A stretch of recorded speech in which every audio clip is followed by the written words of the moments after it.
Halo Pak Aris dan teman-teman. Perkenalkan, nama saya Nathanael Prasetyo dari kelas 12I, nomor absen 26. Di sini saya akan berpresentasi berdasarkan Ordo Santa Ursula atau singkatannya OSU. Nah, itu yang di kanan atas merupakan logo mereka atau lambang Ordo mereka tersendiri itu. Jadi kita lanjut saja ke slide berikutnya. Pertama, saya akan menjelaskan apa itu Ordo Santa Ursula. Nah, didirikan oleh Santa Angela Merici sendiri di Brescia, Italia, tahun 1535. Tempatnya itu merupakan tarekat religius wanita Katolik, yang itu artinya anggotanya utamanya adalah para suster atau biarawati yang mengikrarkan awal kemurnian, kemiskinan, dan ketaatan. Tiga itu penting banget untuk biarawati karena Ordo Santa Ursula tersendiri kan rata-rata penduduknya biarawati. Nah, mereka itu lebih mementingkan kemurnian hati, lebih mementingkan kemiskinan dan ketaatan daripada kita menjadi kaya dan akhirnya sombong atau manja gitu. Nah, bawahnya itu juga terlibat juga mitra awam, yaitu guru, karyawan, alumni, dan sahabat Santa Angela. Nah, yang bawah tuh artinya tidak cuma biarawati, tapi kayak anggota utamanya biarawati. Jadi kayak yang nggak full biarawati, cuma ada beberapa yang lain. Sebagai fun fact itu, yang gambar beruang kecil itu kan melambangkan gugusan bintang untuk Santa Ursula tersendiri, yang melambangkan utama beruang betina kecil. Dalam bahasa Latinnya itu yang Santa Ursula itu tadi. Simbol ini mewakili cita-cita luhur yang tinggi setinggi bintang di langit, seperti Santa Ursula tersendiri yang ingin membimbing kita agar kita mencari kemurnian dalam hati diri kita sendiri dan tidak terlalu mementingkan uang gitulah, kayak nggak mata uang, mata duit gitu. Kita juga harus taat. Yes. Oke, selanjutnya itu kita akan membahas tentang sejarah Ordo Santa Ursula itu. Nah, di tahun 1535 Santa Angela Merici itu kan mendirikan di Brescia sebuah persekutuan kecil perempuan yang kemudian diberi perlindungan oleh Santa Ursula sendiri. Anggota awalnya berjumlah 28 perempuan muda yang tidak tinggal dalam biara, melainkan di rumah mereka masing-masing, berkumpul untuk doa dan pelayanan tersendiri tanpa disuruh. Jadi kayak mereka lebih mementingkan pelayanan tanpa disuruh, yaitu ketaatan tadi dan kemurnian, karena mereka tidak mengincar imbalan balik, hanya melayani dengan penuh ketaatan. Habis itu, seiring perkembangannya, komunitas Ordo sebelum Ordo ini menyebar ke seluruh Italia dan Eropa tersebut. Di Prancis pada tahun 1612 itu telah menjadi bentuk Ordo Santa Ursula dengan biara monastik dan klausura, ya. Terus di Indonesia, misionaris Ursulin pertama tiba di Batavia, sekarang di Jakarta, 7 Februari tahun 1856. Nah, dari Sitar atau Belanda. Sekarang OSU dalam bentuk Uni Roma Ordo Santa Ursula adalah tarekat religius internasional terbesar di 35 negara dengan sekitar 1.500 suster yang mendudukinya. Nah, meskipun tanpa biara khusus, para perempuan yang tinggal di rumah masing-masing itu perubahan historis seperti Dekret Konsili Trente mengakibatkan beberapa komunitas Ursulin menjadi monastik dengan klausura tersebut tadi.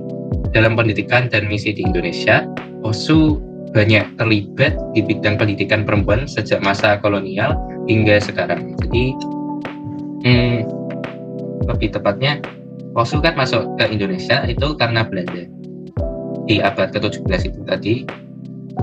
Ya enggak juga sih, ya abad ke-17, yang di tahun 1856 mereka masuk ke Indonesia dari Belanda, yang ditempati awal di Jakarta, dan mereka fokus karya utamanya untuk pendidikan, pelayanan sosial, dan pendampingan kaum muda, ya. Mengincarnya lebih tepatnya perempuan karena rata-ratanya biarawati. Lanjut, setelah itu kita akan membahas berdasarkan spiritualitas OSU apa aja. Pertama tuh roh penggeraknya. Roh penggerak dari OSU sendiri itu cinta kepada Allah dan sesama. 3 pilar utama hidup Ursulin itu pertama hidup doa. Hidup doa tuh lebih ke relasi pribadi dengan Tuhan. yang mementingkan sekali, karena saat jadi biarawati kamu harus benar-benar punya relasi dekat dengan Tuhan, karena kamu akan melayani penuh 100% di gereja-gereja tertentu. Terus habis itu hidup komunitas, jadi hidup bersama dalam kasih persaudaraan. Kan Ordo Santa Ursula itu satu komunitas besar yang terisi lebih dari 1.500 suster. Nah, itu hidup bersama dalam kasih artinya ya kita saling mengasihi satu sesama yang lain agar kita bisa menerima lebih, bisa kayak bekerja sama dalam segala hal. Habis itu hidup karya, pelayanan nyata di dunia. Jadi kan tadi ada 3 kaul tuh. Pertama maksudnya pertama kemurnian dulu, habis itu kemiskinan, lalu ketaatan. Nah, yang kemurnian itu pelayanan nyata. Jadi kita mau gitu, bukan kayak harus disuruh dulu. Kita mau sendiri untuk melayani. Habis itu kemiskinan, nggak mementingkan tingkat lah, anggap aja. Lebih singkatnya, lebih tepatnya gitu. Nggak mementingkan tingkat. Jadi kayak kita mau melayani siapapun. Habis itu yang terakhir ketaatan, kita taat untuk melayani. Jadi kayak relasi hidup bersama dalam kasih dan pelayanan nyata itu satu sama lain nyambung sama 3 kaul tersebut. Dan nilai-nilai utamanya itu kasih, kesetiaan, kelemahan lembutan, damai, sejahtera, gembira, dan kerendahan hati sendiri. Jadi itu spiritualitas dari Osho, 3 pilar utama dari hidup Ursulen tersebut. Ya itu sih. Habis itu sebelum lanjut ke yang terakhir ada, sini masih keempat, nanti ada satu lagi yang kelima. Jadi karya pokok Osho seperti apa? Jadi fokus utamanya atau karya pokoknya Osho itu pendidikan, khususnya bagi kaum muda dan perempuan tersendiri yang ingin menjadi biarawati dan melayani satu dengan yang lain agar bisa lebih spread awareness about God. Jadi kayak lebih mengenal Tuhan, agar mengenal namanya dan bisa menjadi lebih suci, membawa kabar berkat dari Tuhan. Juga berkarya dalam bidang pertama sosial dan kemanusiaan yang aksi nyata tadi, habis itu asrama dan panti asuhan. Nah, bagi beberapa kaum muda yang ingin menjadi bagian dari Osho tersendiri, mereka akan diberi fasilitas asrama dan panti asuhan. Jadi kayak mereka akan tinggal di situ dan juga melayani di situ, terutama yang di panti asuhannya mereka melayani dengan penuh kasih lah, penuh kasih, bukan penuh hati gembira, gitu lah. Pendampingan remaja dan keluarga. Pendampingan remaja dan keluarga itu artinya kalau semisal mereka memberi aksi nyata kepada kita untuk mendampingi setiap remajanya kaum muda itu. Mereka akan saling mengingatkan kita bahwa keluarga itu sangat penting, seperti yang 3 pilar tersebut. Kembali ke sebelumnya tentang kemiskinan dan juga mengikat kepada yang hidup komunitas. Nah, itu hidup komunitas. Yang hidup komunitas kan artinya satu keluarga itu komunitasmu juga. Komunitas adalah satu keluarga yang pada akhirnya mereka akan membantu kita dalam relasi keluarga itu. Motonya adalah Serviam, yang artinya aku akan melayani. Tujuan karya itu untuk membentuk pribadi yang utuh, cerdas, beriman, dan berbela rasa.